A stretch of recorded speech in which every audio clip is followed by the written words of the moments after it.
بسم اللہ الرحمن الرحیم. السلام علیکم.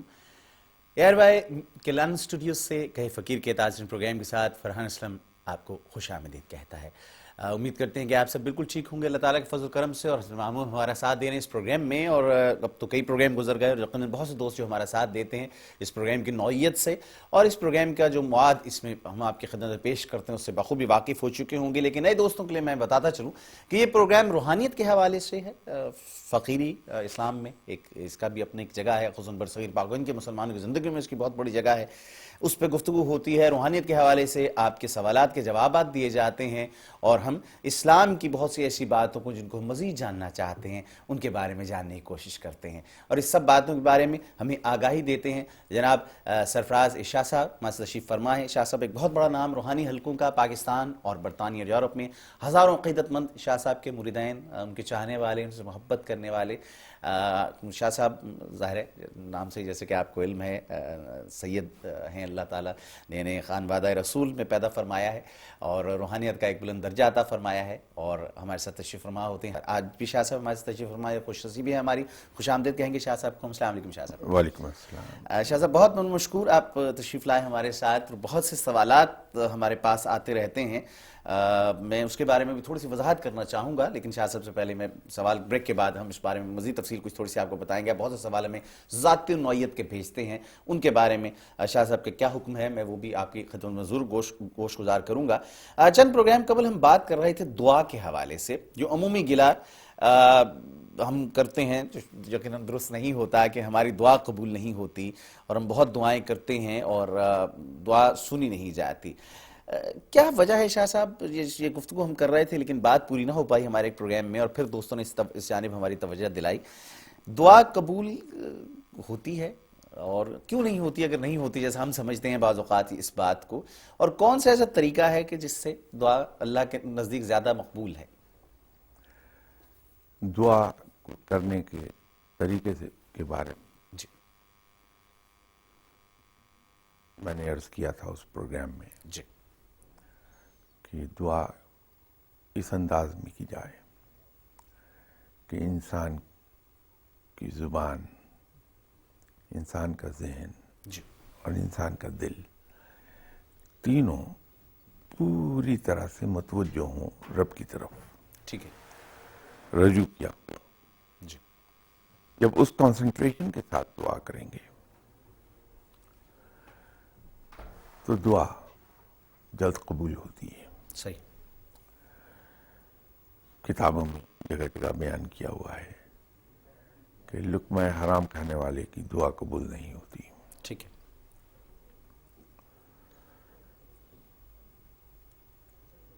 رب تعالیٰ نے قرآن پاک میں دعا کے بارے میں جی لفظ استجیبو استعمال کیا ہے. جی سمیع کا لفظ استعمال کیا ہے.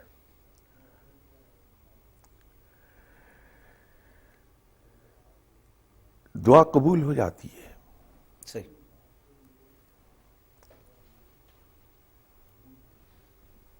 لیکن پوری ہونے میں بعض اوقات دیر ہو جاتی ہے. ٹھیک.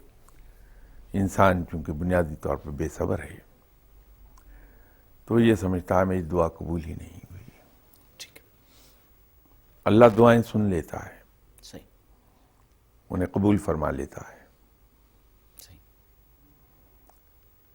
لیکن وہ پوری ہوتی ہے اس وقت جب رب تعالیٰ کے نظام میں اس کی گریٹر اسکیم آف میٹرز میں معاملہ فٹ ہو رہا ہوتا ہے. ٹھیک. آپ صلی اللہ علیہ وسلم نے ایک بات بڑی وضاحت کے ساتھ فرمائی، اپنی ایک حدیث مبارکہ ہے جی کہ خلاف فطرت کام ان کے سلسلے میں دعائیں قبول نہیں ہوتی. ٹھیک.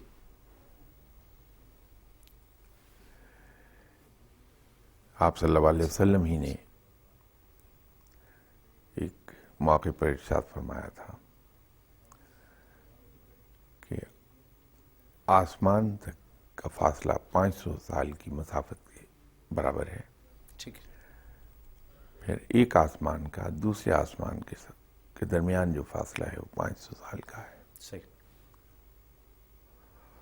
دراصل یہ وہ موقع تھا جب ایک روایت کے مطابق کچھ یہودیوں نے آپ صلی اللہ علیہ وسلم سے ایک سوال پوچھا تھا کہ یا رسول اللہ صلی اللہ علیہ وسلم، اللہ کتنا قریب ہے؟ تو وہی نازل ہوئی تھی کہ کہہ دو ان سے کہ اللہ تمہارے بہت قریب ہے. اسی ضمن میں پھر بات کرتے ہوئے آپ صلی اللہ علیہ وسلم نے یہ فرمایا کہ آسمانوں کے درمیان جو مسافت ہے ایک آسمان سے دوسرے آسمان کے درمیان وہ 500 سال کے برابر ہے.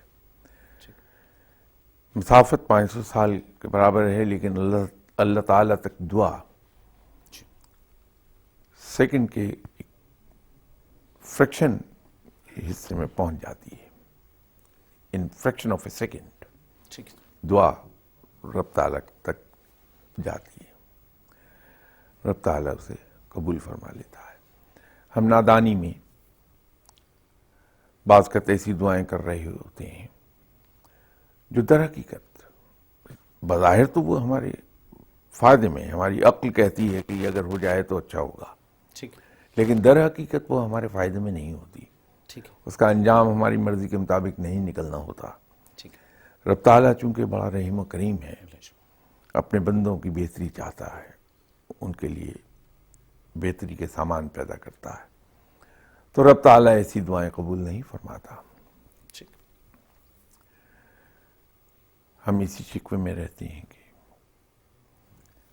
اللہ نے دعا قبول نہیں فرمائی. اب اس ضمن میں بھی ایک عجیب سی بات ہے، ہمارے عقائد، ہمارے بلیف اور ہمارے اعمال کے درمیان ایک عجیب سا کانفلکٹ ہے.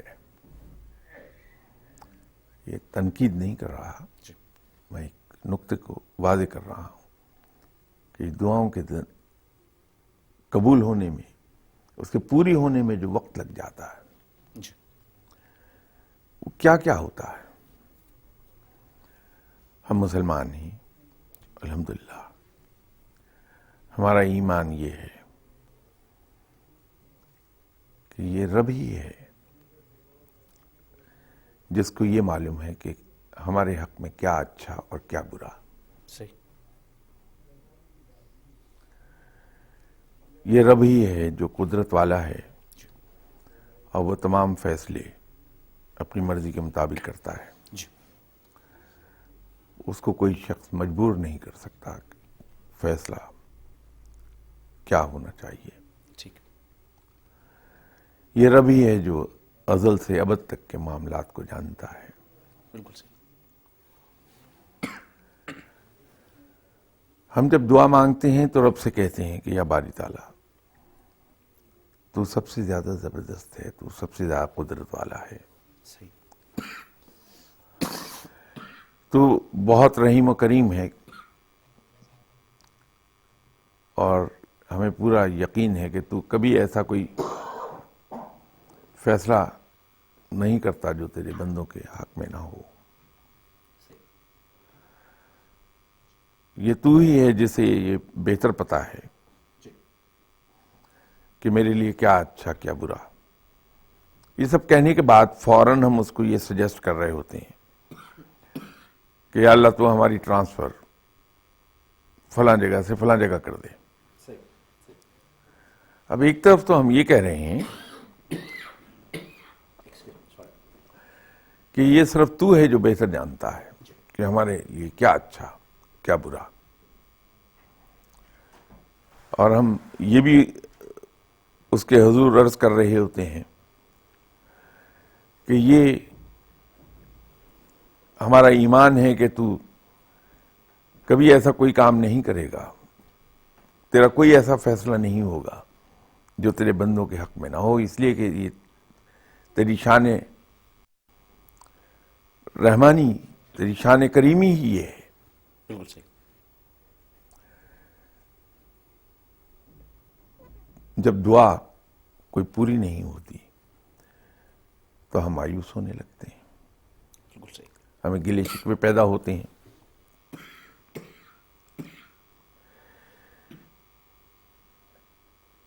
جبکہ اگر دل میں واقعی یہی ایمان ہے کہ رب تعالیٰ جو کرتا ہے وہ بہتر ہوتا ہے، دعا مانگنا ہمارا کام ہے.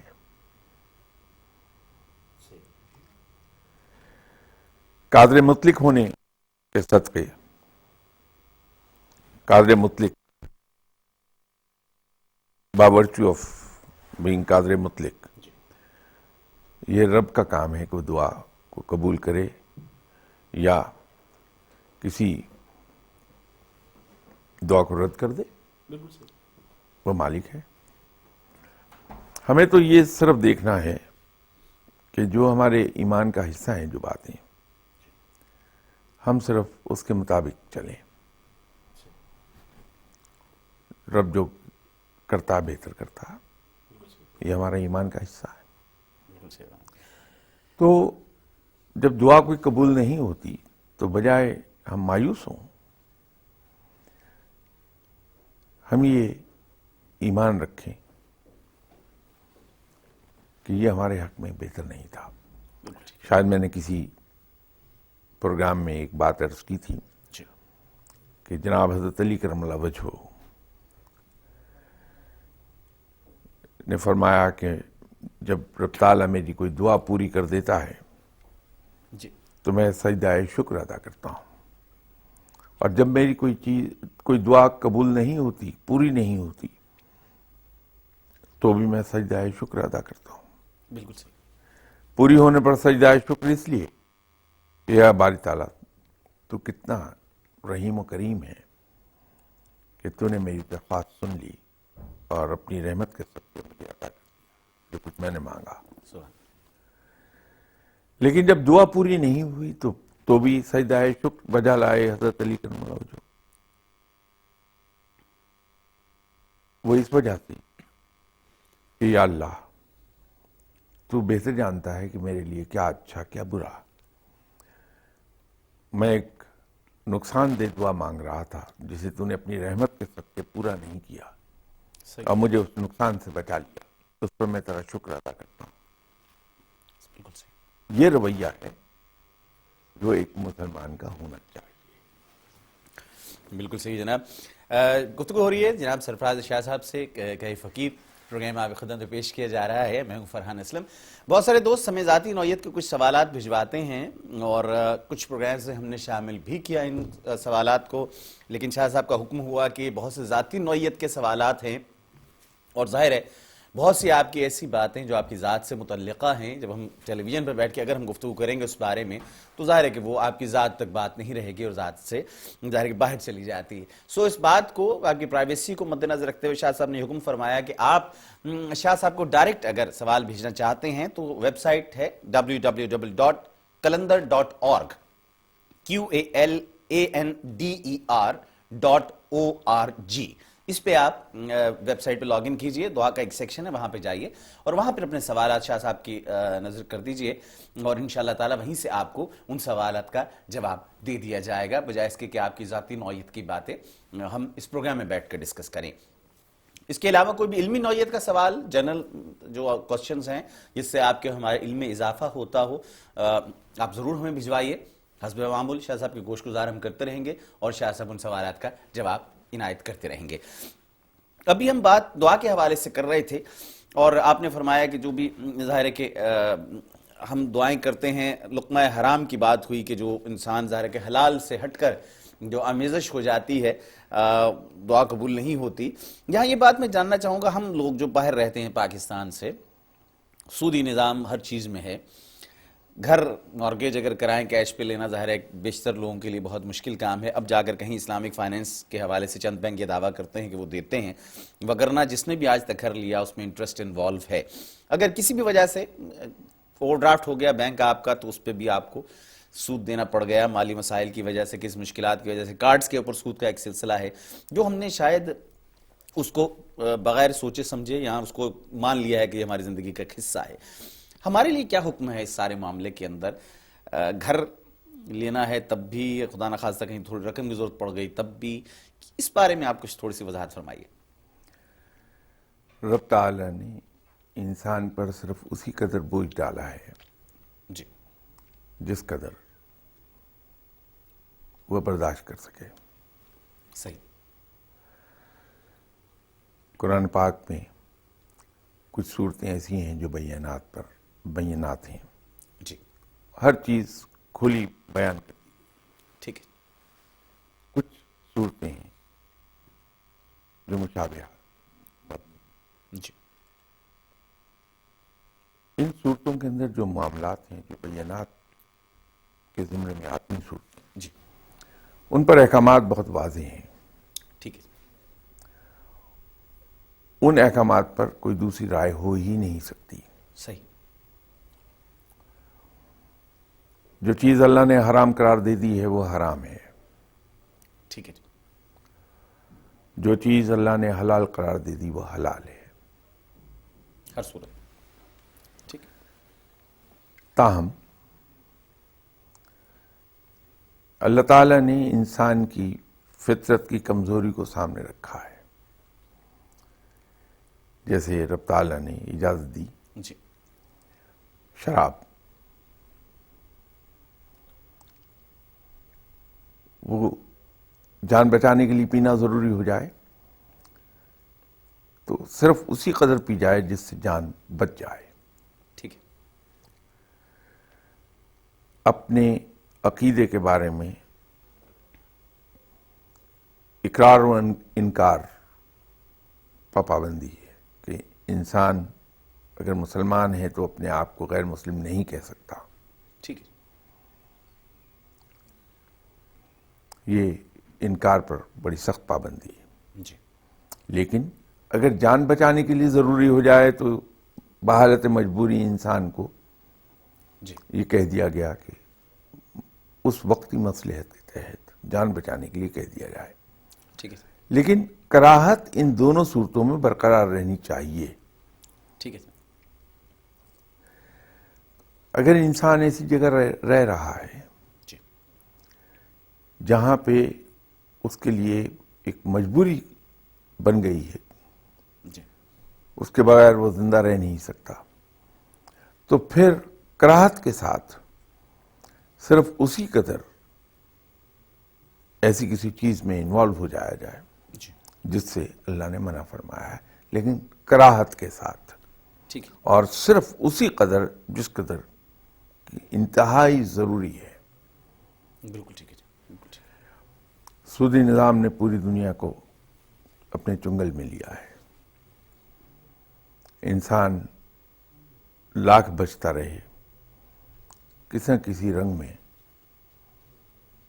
اس چنگل میں آتا ضرور ہے. ٹھیک ہے. حکومتیں ایک دوسرے سے قرض لیتی ہیں، اس پہ سود ادا ہوتا ہے.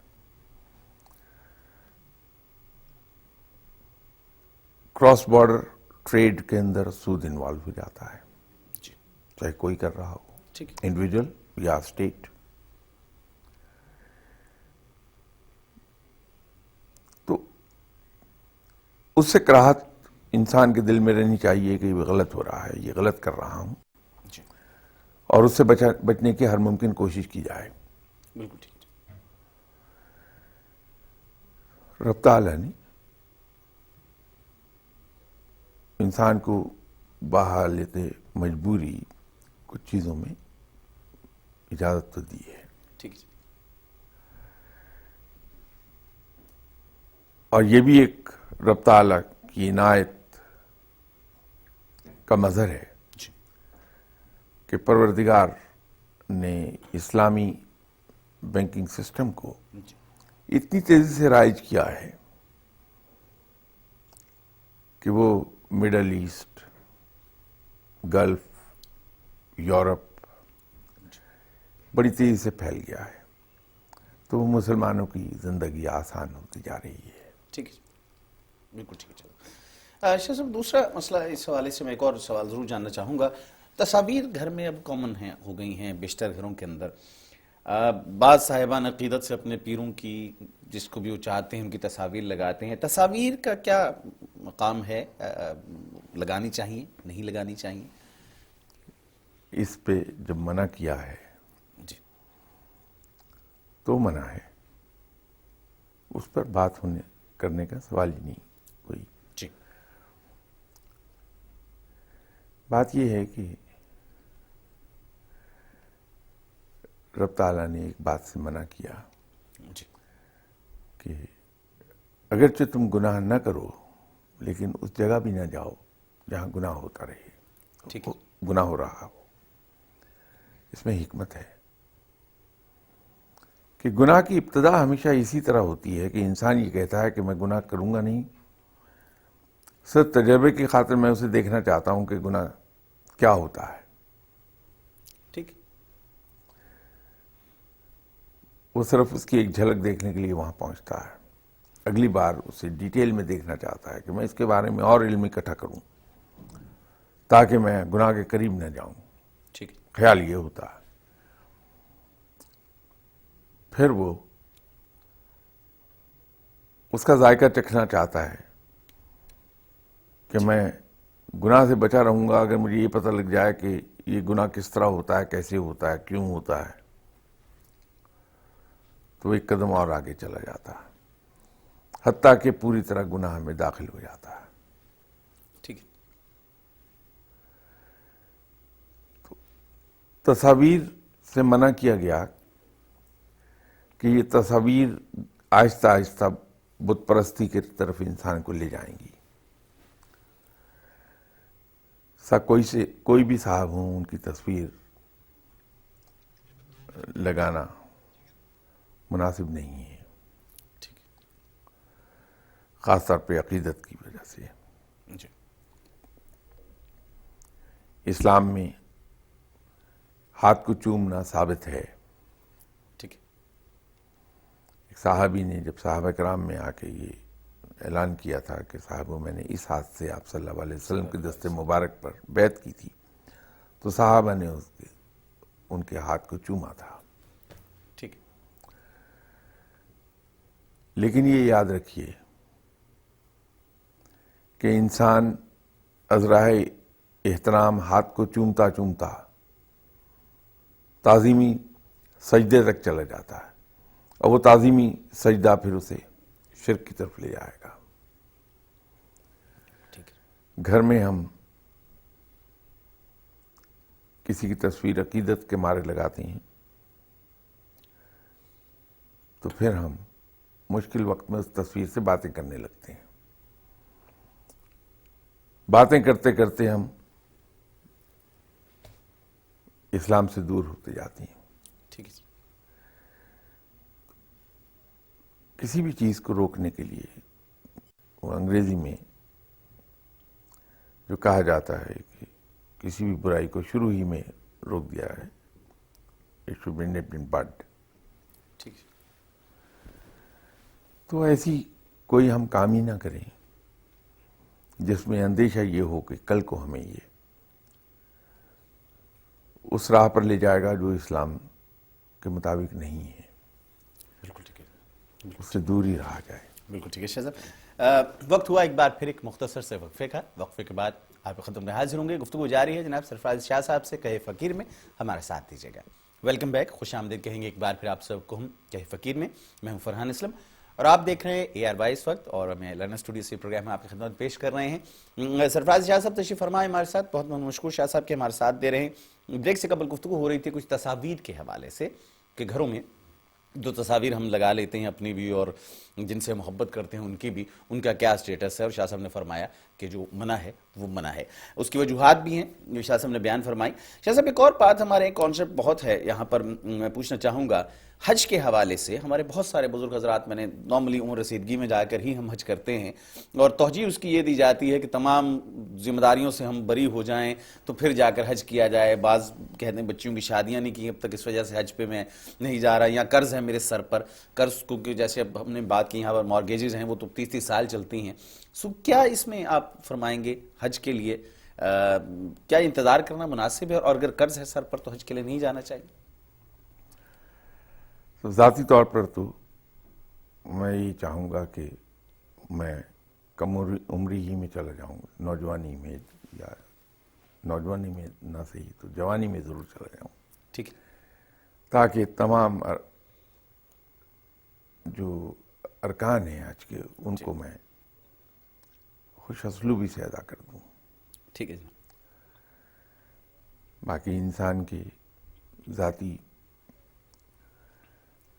معاملات کچھ ایسے ہو سکتے ہیں کہ وہ مجبوری بن جائے، نہ جا پائے انسان، جی تو جب بھی جو ہی موقع ملے انسان کو، جتنی جلدی عمر کے جس حصے میں جتنی جلدی موقع ملے انسان کو حج کر لینا چاہیے۔ بالکل ٹھیک ہے، حج بہرحال ارکان اسلام میں سے ہے، اسے ادا کیا جانا چاہیے، فرض ہے ہم پر اگر استطاعت ہو تو۔ ہمارے یہاں ایک چیز عام دیکھنے میں آتی ہے کہ ہماری عقیدت مختلف چیزوں کے ساتھ بہت بڑھ جاتی ہے، ٹھیک،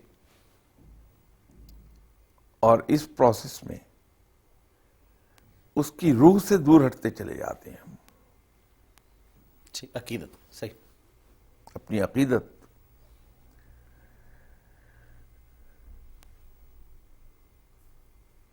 بہت کم لوگ آپ کو دکھائی دیں گے ٹھیک،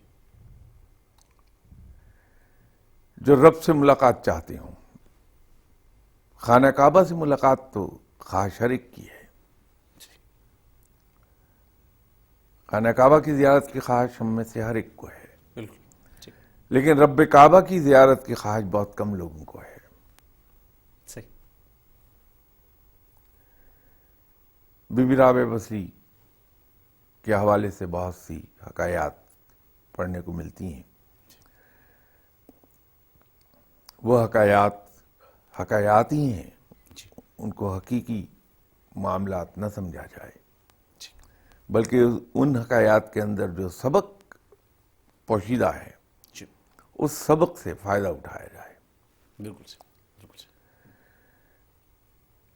تو ہماری عقیدت دراصل، ہمارا شوق رب کے ساتھ زیادہ ہونا چاہیے، ٹھیک، جو میں نے پچھلے پروگرام میں عرض کیا تھا کہ رب تعالیٰ کے ساتھ جب تک محبت کا رشتہ نہیں ہمارا پیدا ہوتا، جی ہم اس کے احکامات کو شوق سے فالو نہیں کرتے، بالکل ٹھیک، سزا کے خوف سے، انعام کے ڈر سے، انعام کی لالچ میں ہم اس کے احکامات پر عمل کریں گے، لیکن شوق سے نہیں کہ وہ رب کا حکم ہے اس لیے میں پورا کر دوں، ٹھیک، میرا رب جس کو میں پیار کرتا ہوں اس نے ایسا فرمایا ہے، اس سے میں پورا کر دوں۔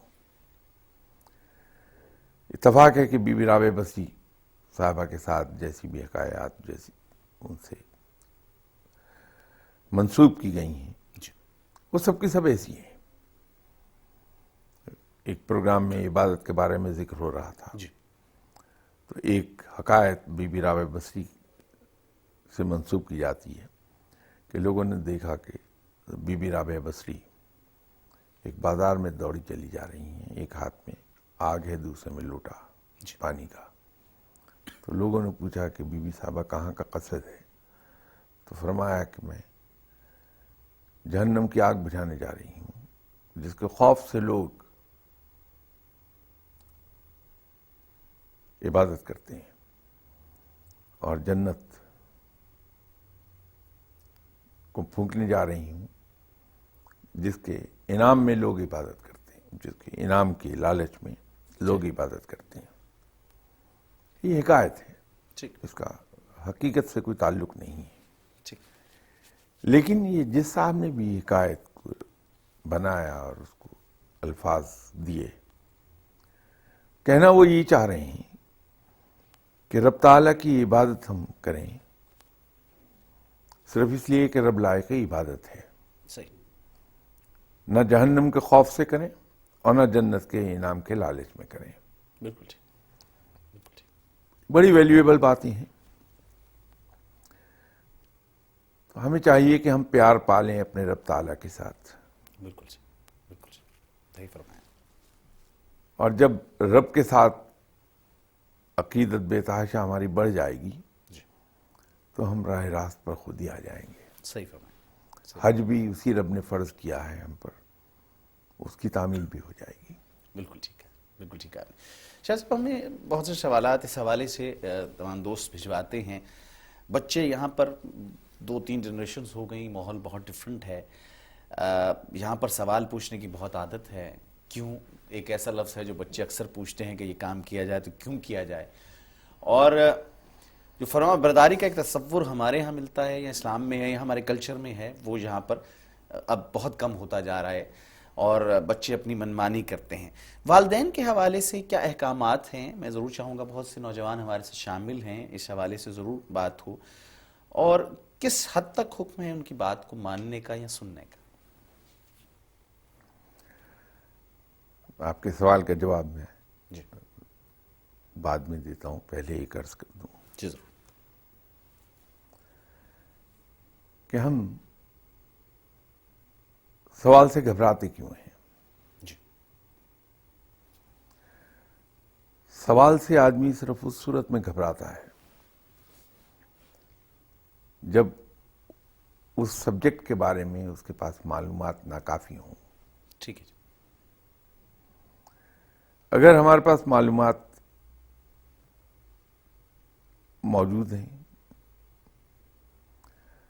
تو پھر ہم کسی کے سوال سے گھبراتے نہیں، بچے کے سوال سے گھبراتے نہیں. ٹھیک. جہاں تک اطاعت کی بات آپ نے کی، تابعداری کی بات کی آپ نے، اس کے ضمن میں بھی میں ایک عرض کروں آپ سے. جی بات پھر وہیں چلی گئی کہ اطاعت کسی کی آپ اسی صورت میں کرتے ہیں جی جب آپ اس کو اپنے سے بڑا مان لیں اور اس سے پیار کرنے لگیں. ٹھیک. کسی کو بڑا ماننے کے لیے یہ کافی نہیں ہے کہ یہ کہہ دیا جائے کہ وہ بڑا ہے، ٹھیک. بلکہ جو بڑا بننا چاہتا ہے اس کو اپنی بڑائی ارن کرنی پڑے گی، ٹھیک. اپنی عادات سے، اپنے اعمال سے، اپنے علم سے، اپنی سوچ سے، اپنی منطق سے، اپنی فراست سے، اپنی عقل سے. ٹھیک. اسے یہ اسٹیبلش کرنا پڑے گا کہ میں تم لوگوں سے زیادہ صاحب علم ہوں، تم لوگوں سے زیادہ صاحب نظر ہوں، تم لوگوں سے زیادہ صاحب فراست ہوں، تم لوگوں سے زیادہ صاحب تدبیر ہوں، ٹھیک. تم لوگوں سے زیادہ طاقتور ہوں. تو جب وہ یہ چیز اسٹیبلش کر لے گا، وہ ارن کر لے گا یہ،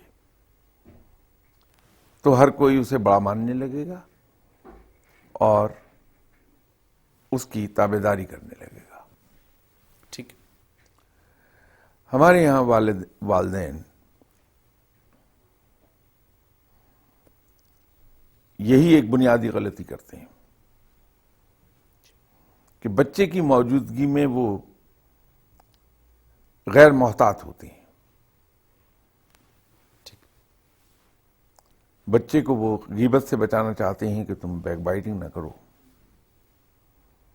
بچے کی موجودگی میں وہ رشتہ داروں کے بارے میں جو موجود نہیں ہیں ہر طرح کے کامنٹ کرتے ہیں. ٹھیک. بچوں کو روکنا چاہتے ہیں کہ تم ٹی وی کثرت سے نہ دیکھو، خود وہ رات 12 بجے تک بیٹھ کے ٹی وی دیکھتے ہیں. جی جو کچھ ہم بچے کو بنانا چاہتے ہیں ہمیں خود بن کر دکھانا ہوگا. وہ ٹھیک. اگر ہم یہ چاہتے ہیں کہ ہمارے بچے ہماری تابعداری کر لیں تو ان کی موجودگی میں اپنے والدین کی تابعداری پوری شرح کے ساتھ کرنا ہوگی. ٹھیک. پھر بچے کو کہنے کی ضرورت پیش نہیں آئے گی ہمیں کہ بیٹا بڑوں کا احترام کرو، بڑوں کی تابعداری کرو. وہ از خود نقل کر لے گا اس کو. ٹھیک. بالکل ٹھیک.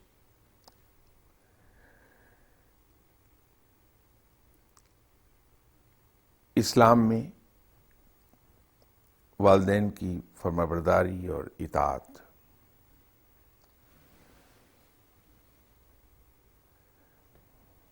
بہت امپورٹنٹ ہے.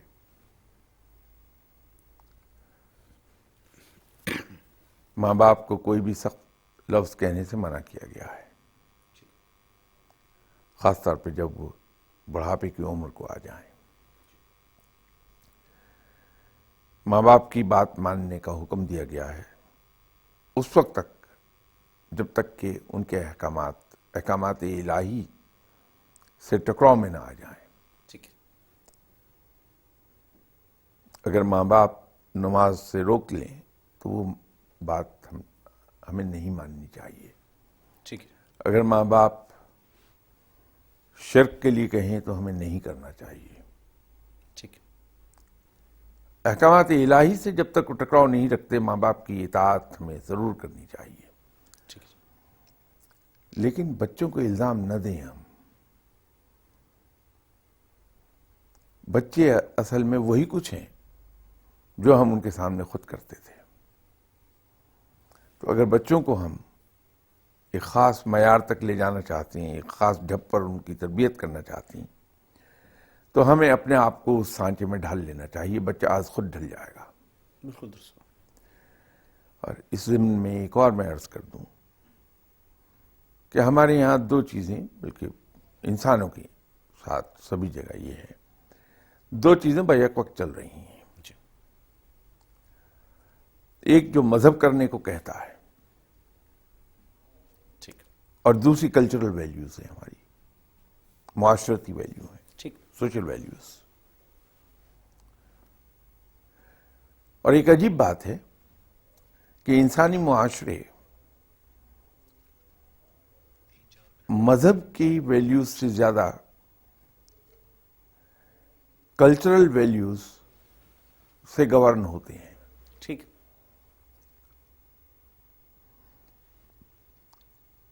اگرچہ اس بات کا موضوع سے کوئی تعلق نہیں، لیکن ہم ایک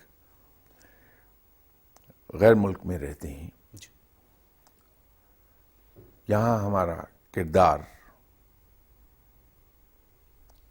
ہمارا interaction with other human beings دراصل ہمارا ایک امیج بلڈ اپ کرے گا. اچھا یا برا، وہ ہمارے اعمال پر اس کا انحصار ہے. ہم جتنے بھی لوگ کسی غیر ملک میں ہیں، ہم اپنے ملک اور اپنے معاشرے کے ایمبیسڈرز ہیں. صحیح. ہماری حرکات، ہمارے اعمال، ہمارا انٹریکشن دوسروں کے ساتھ جو کچھ ہے، اسی سے وہاں کے رہنے والے لوگ ہمارے بارے میں ایک تصور قائم کر لیں گے. ٹھیک. مسلمان کا ایک طرح امتیاز ہے کہ مسلمان دو قوانین سے گورن ہوتا ہے ایک وقت میں. نمبر ایک پر قانون الہی سے، ٹھیک. اور پھر لا آف دی لینڈ سے. ٹھیک. ہم پر فرض ہے کہ ہم اللہ تعالیٰ کے قانون پر اس کے مطابق زندگی گزاریں، جس کو عرف عام میں ہم شریعت کہتے ہیں.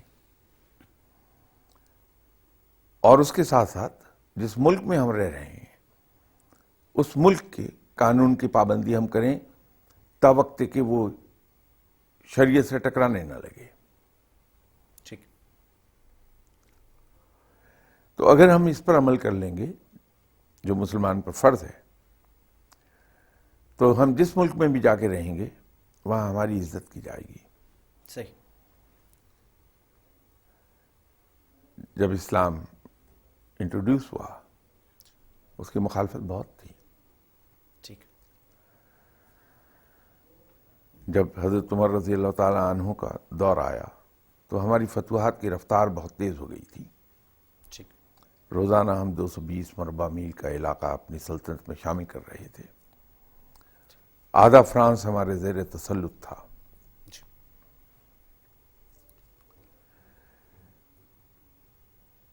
اس وقت جو ہماری عزت تھی وہ بے پناہ تھی. صحیح. لوگ ہمارے کہنے سے مسلمان نہیں ہوئے تھے. اتنی ہول سیل سکیل پر کنورشن ہوئی تھی غیر مسلموں کی مسلم ہوئے تھے. جی. وہ ہمارے کہنے سے، ہماری تبلیغ سے، ہمارے ڈر سے، خوف سے، رعب سے نہیں ہوئے تھے. ٹھیک ہے. بلکہ ہوا یہ تھا کہ اس زمانے میں جو لوگ فوج میں شامل تھے اور انہوں نے فتوحات کی، وہ سب کے سب، جی. بلکہ یوں کہیے کہ زیادہ تر صحابی تھے. صحیح. بالکل. اور صحابہ کرام کی تربیت آپ صلی اللہ علیہ وسلم کے دست مبارک سے ہوئی تھی. ان کا اخلاق اور انسانی حقوق کے سلسلے میں ان کی احتیاط بے مثال تھی. صحیح. نتیجہ کیا تھا کہ جس ملک میں بھی ہم گئے، ہم نے فتح پائی، بہت تیزی سے وہاں کے لوگ مسلمان ہو گئے. ٹھیک. اسلام کا ایک پہلو چھپا ہوا ہے، بہت کم لوگوں کے علم میں ہے. جی. اسلام ایسا مذہب ہے جو مسلمان پر بڑی شدید پابندیاں عائد کرتا ہے حالت جنگ میں. جی. یہ پہلو ہم اجاگر کبھی نہیں کر پائے کہ مسلمان فوج کو سختی سے ممانعت ہے اس بات کی کہ جس علاقے کو وہ فتح کرے اس علاقے میں وہ قتل عام کرے. ٹھیک. مسلمان فوج پر یہ لازم ہے کہ مفتوحہ علاقے میں بڑی عمر کے لوگوں کو، بچوں کو، خواتین کو امان دیں. وہ امان میں ہیں، ان پر تلوار نہیں اٹھائی جائے گی. ٹھیک. وہ لوگ جو گھروں میں بند ہو جائیں گے ان پر تلوار نہیں اٹھائی جائے گی. ٹھیک. مفتوحہ علاقے میں فصلیں نہیں جلائی جائیں گی. ٹھیک. مفتوحہ علاقے میں آبادیاں مسمار نہیں کی جائیں گی، جلائی نہیں جائیں گی. بالکل ٹھیک. مفتوحہ علاقے میں وہ لوگ جو غیر مسلم ہیں ان کے عقائد کا احترام کیا جائے گا، ان کو مذہبی آزادی دی جائے گی، جی. ان کی عبادت گاہوں کی حفاظت کی جائے گی. بہت. یہ جی. میں معافی چاہتا ہوں، یہ بات میں مکمل کر لوں اس لیے کہ یہ بہت امپورٹنٹ ہے. جی. یہ جو مسلمان لوگوں پر الزام لگتے ہیں، اگر ہم اس پہلو کو اجاگر کر دیں جی. کہ مسلمانوں پر حالت جنگ کے اندر بھی یہ پابندیاں ہیں. جی. جو شخص یہ کہہ دے کہ میں نے ہتھیار ڈال دیے، جی. اس کو امان دے گا مسلمان فوجی. یہ پہلو ہم اگر اجاگر کریں تو اسلام کے بارے میں امیج بہت بہتر ہو جائے گا. درست فرمایا جناب. شاہ صاحب سے گفتگو ہو رہی تھی. سرفراز شاہ صاحب تشریف فرما ہے ہمارے ساتھ. کہے فقیر آپ دیکھ رہے تھے. پروگرام کا وقت اپنے اختتام کو پہنچا. زندگی تو انشاءاللہ تعالی. تب تک لیے فرحان اسلم کو اجازت دیجیے گا. اللہ حافظ.